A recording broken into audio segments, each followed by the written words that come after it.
क्या आपने कभी सच में गहराई से सोचा है कि आखिर क्यों पूरी दुनिया में धन, समृद्धि और ऐश्वर्य का नाम आते ही सबसे पहले देवी लक्ष्मी का ही नाम लिया जाता है? क्या ये सिर्फ परंपरा है या इसके पीछे कोई बहुत बड़ा रहस्य छुपा हुआ है? आज की यह लंबी और अद्भुत कहानी आपको उस रहस्य तक ले जाएगी जो शायद आपने पहले कभी नहीं सुना होगा। बहुत प्राचीन समय की बात है, जब देवताओं और असुरों के बीच संतुलन पूरी तरह बिगड़ चुका था।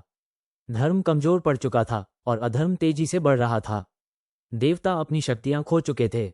इंद्र का स्वर्ग भी वीरान हो गया था। हर तरफ दरिद्रता, भय और अंधकार फैल गया था। कहा जाता है कि एक बार महर्षि दुर्वासा ने इंद्र को एक दिव्य माला दी थी जो माता लक्ष्मी का आशीर्वाद थी, लेकिन इंद्र ने उस माला का अपमान कर दिया और उसे अपने हाथी के सिर पर डाल दिया। हाथी ने भी उसे जमीन पर गिरा दिया।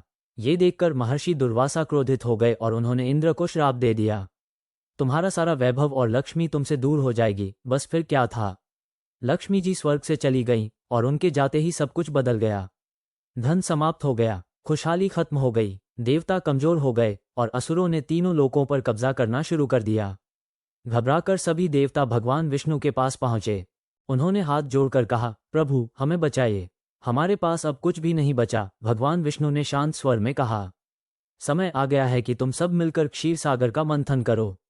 जिसे समुद्र मंथन कहा जाता है, उसी से तुम्हें लक्ष्मी भी वापस मिलेगी और अमृत भी। फिर देवता और असुर एक साथ आए। मंदराचल पर्वत को मथनी बनाया गया और वासुकी नाग को रस्सी। जैसे ही मंथन शुरू हुआ, समुद्र में हलचल मच गई। लहरें आसमान छूने लगीं और धीरे धीरे एक एक करके दिव्य वस्तुएं बाहर आने लगीं। सबसे पहले निकला भयंकर विष, जिसे भगवान शिव ने पी लिया। फिर कामधेनु गाय निकली, फिर ऐरावत हाथी, फिर अप्सराएं, फिर चंद्रमा और इसी तरह कई अद्भुत रत्न निकलते गए। लेकिन तभी अचानक एक दिव्य प्रकाश फैला, इतना तेज कि देवता और असुर दोनों अपनी आंखें बंद करने को मजबूर हो गए। उस प्रकाश के बीच कमल के फूल पर विराजमान, अत्यंत सुंदर, शांत और तेजस्वी रूप में प्रकट हुई माता लक्ष्मी। उनके आते ही चारों ओर सुगंध फैल गई। जहां अंधकार था वहां उजाला हो गया, जहां दुख था वहां खुशी आ गई। ऐसा लग रहा था जैसे पूरी सृष्टि में फिर से जीवन आ गया हो। अब सभी की नजरें माता लक्ष्मी पर थीं, क्योंकि वे सिर्फ सुंदरता ही नहीं, बल्कि धन, समृद्धि, सौभाग्य और ऐश्वर्य की प्रतीक थीं। देवता और असुर दोनों ही चाहते थे कि लक्ष्मी उन्हें मिल जाए, लेकिन माता लक्ष्मी ने किसी की ताकत या लालच को नहीं देखा। उन्होंने सिर्फ धर्म, संतुलन और सच्चाई को चुना और इसलिए वे सीधे भगवान विष्णु के पास गईं और उन्हें अपना पति चुन लिया। उस क्षण से ही लक्ष्मी और विष्णु एक हो गए और यही कारण है कि जहां विष्णु जी होते हैं वहीं लक्ष्मी जी का वास होता है। लेकिन असली रहस्य अभी बाकी है। माता लक्ष्मी सिर्फ सोना चांदी या पैसा नहीं है, वे उस ऊर्जा का प्रतीक हैं जो मेहनत, ईमानदारी और अच्छे कर्मों से आती है। कहा जाता है कि लक्ष्मी चंचल होती हैं, यानी वे एक जगह टिकती नहीं। अगर किसी के घर में घमंड, आलस, झूठ या अधर्म हो तो वे वहां से चली जाती हैं। इसीलिए कई बार आप देखेंगे कि कुछ लोग बहुत मेहनत करते हैं और उनके पास धन टिकता भी है, जबकि कुछ लोगों के पास पैसा आता है लेकिन जल्दी चला जाता है, क्योंकि लक्ष्मी सिर्फ उसी के पास रहती हैं जो उनका सम्मान करता है, यानी सच्चाई और धर्म के रास्ते पर चलता है। और यही वजह है कि दिवाली के दिन माता लक्ष्मी की विशेष पूजा की जाती है, ताकि वे घर में आएं और हमेशा के लिए बस जाएं।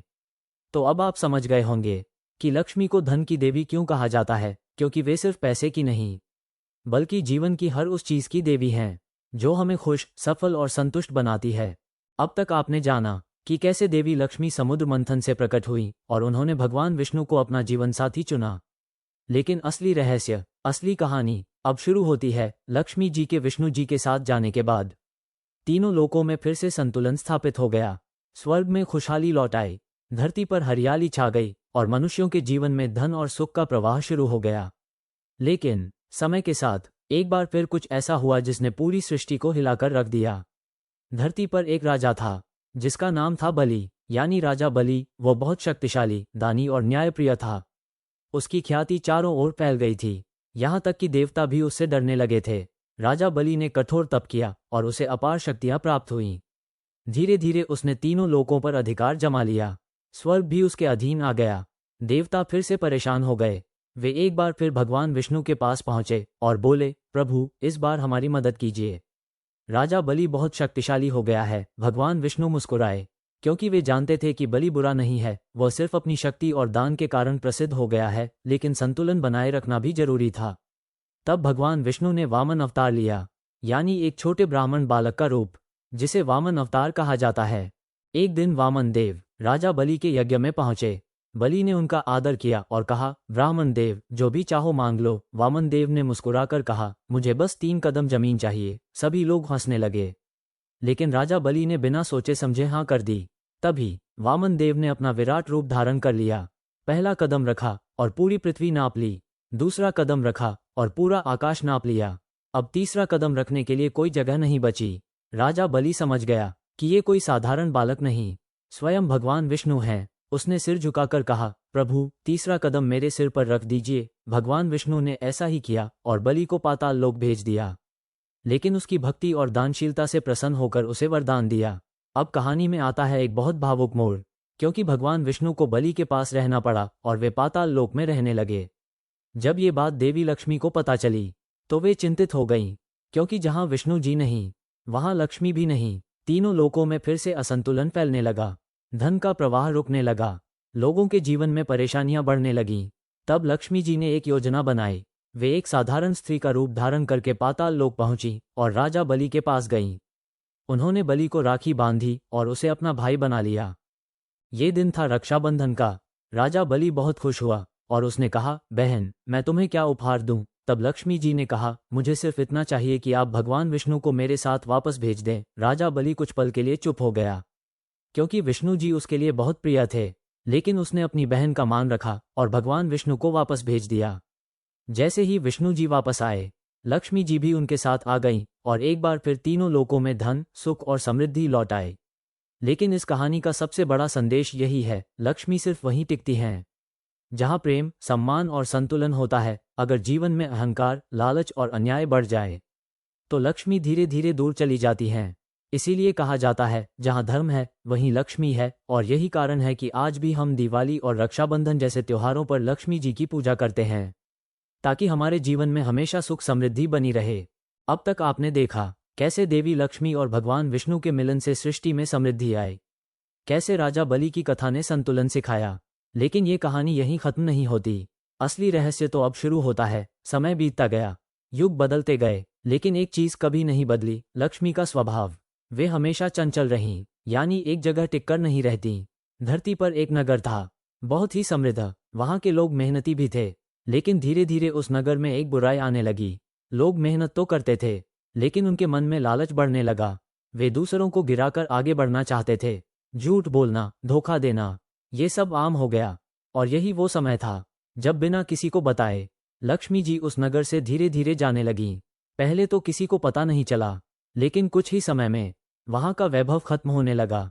व्यापार ठप पड़ गया, घरों में कलह बढ़ने लगी और जो नगर कभी खुशियों से भरा था, वहां अब चिंता और दुख का माहौल छा गया। लोग समझ नहीं पा रहे थे आखिर ये हो क्या रहा है। तभी उस नगर में एक वृद्ध साधु आए। उनके चेहरे पर अद्भुत शांति थी, आंखों में ज्ञान का प्रकाश। उन्होंने लोगों को इकट्ठा किया और कहा, तुम सब ये क्यों नहीं समझते कि लक्ष्मी सिर्फ मेहनत से नहीं बल्कि नीयत से भी आती हैं?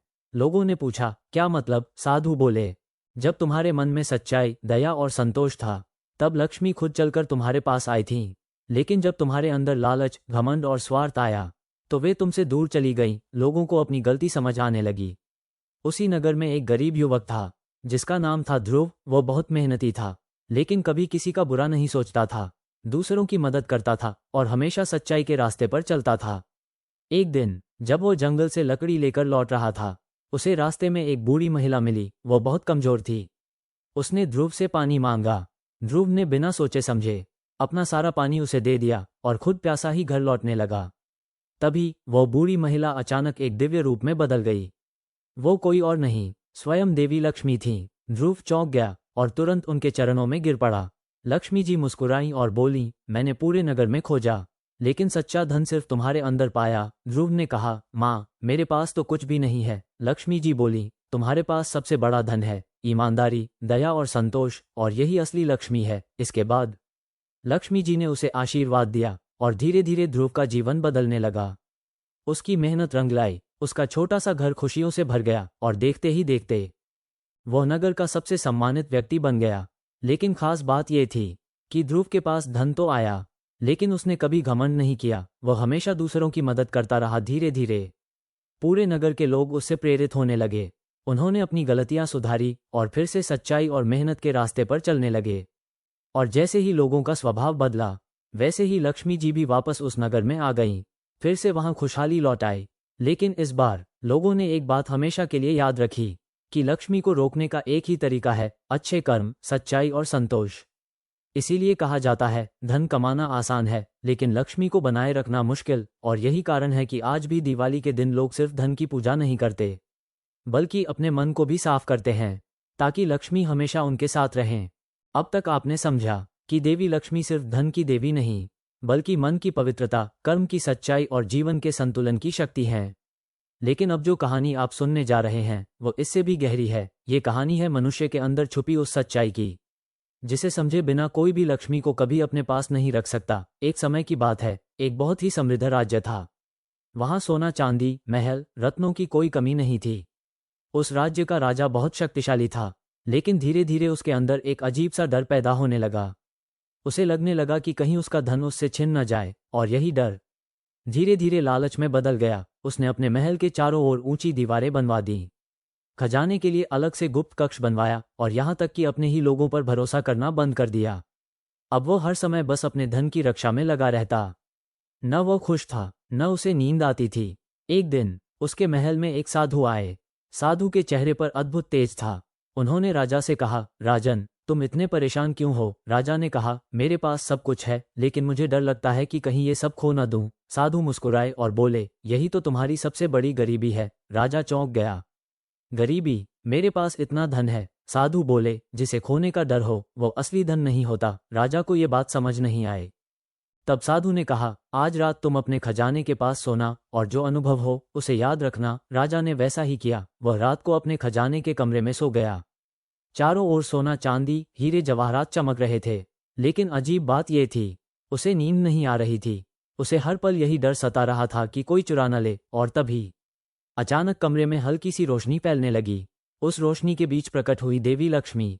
लेकिन इस बार उनका रूप वैसा नहीं था जैसा हमेशा होता है। उनके चेहरे पर मुस्कान नहीं, बल्कि एक गंभीरता थी। उन्होंने राजा से कहा, तुम मुझे क्यों बांध कर रखना चाहते हो? राजा घबरा गया। माँ, मैं तो बस आपको खोना नहीं चाहता। लक्ष्मी जी बोली, जिसे तुम पकड़ने की कोशिश करते हो वह कभी तुम्हारे पास नहीं रहता। राजा की आंखों में आंसू आ गए। तो मैं क्या करूं? लक्ष्मी जी बोली, धन को बांटने के लिए कमाओ, रोकने के लिए नहीं। जहां प्रवाह होता है वहीं मैं रहती हूँ। इतना कहकर वे गायब हो गई। अगली सुबह राजा की सोच पूरी तरह बदल चुकी थी। उसने अपने खजाने के दरवाजे खोल दिए, गरीबों की मदद करना शुरू किया, अपने लोगों के साथ विश्वास का रिश्ता बनाया और धीरे धीरे जो डर उसके अंदर था वो खत्म होने लगा। अब वो पहली बार सच्ची नींद सो पाया और उसके चेहरे पर सच्ची खुशी आई, क्योंकि उसने समझ लिया था कि लक्ष्मी को पाने का नहीं, बल्कि उन्हें सही तरीके से बहने देने का नाम ही जीवन है। और यही सच्चाई आज भी लागू होती है। बहुत से लोग पैसा कमाते हैं, लेकिन फिर भी परेशान रहते हैं, क्योंकि वे उसे खोने के डर में जीते हैं। जबकि कुछ लोग कम होते हुए भी खुश रहते हैं, क्योंकि उनके पास संतोष होता है। इसलिए कहा जाता है, असली लक्ष्मी वह नहीं जो तिजोरी में बंद हो, बल्कि वह है जो दिल में बसती है। और यही कारण है कि दिवाली के दिन सिर्फ घर ही नहीं, बल्कि अपने मन को भी साफ किया जाता है, ताकि लक्ष्मी सिर्फ आए ही नहीं, बल्कि हमेशा के लिए ठहर जाएं। अब एक ऐसा सवाल जो आपकी सोच बदल देगा। अगर आपको पूरी दुनिया का धन मिल जाए, लेकिन मन में शांति न हो, तो क्या आप सच में अमीर कहलाएंगे? कमेंट में जरूर बताना। और ऐसी गहरी और दिल को छू जाने वाली कहानियों के लिए लाइक और सब्सक्राइब करना मत भूलना।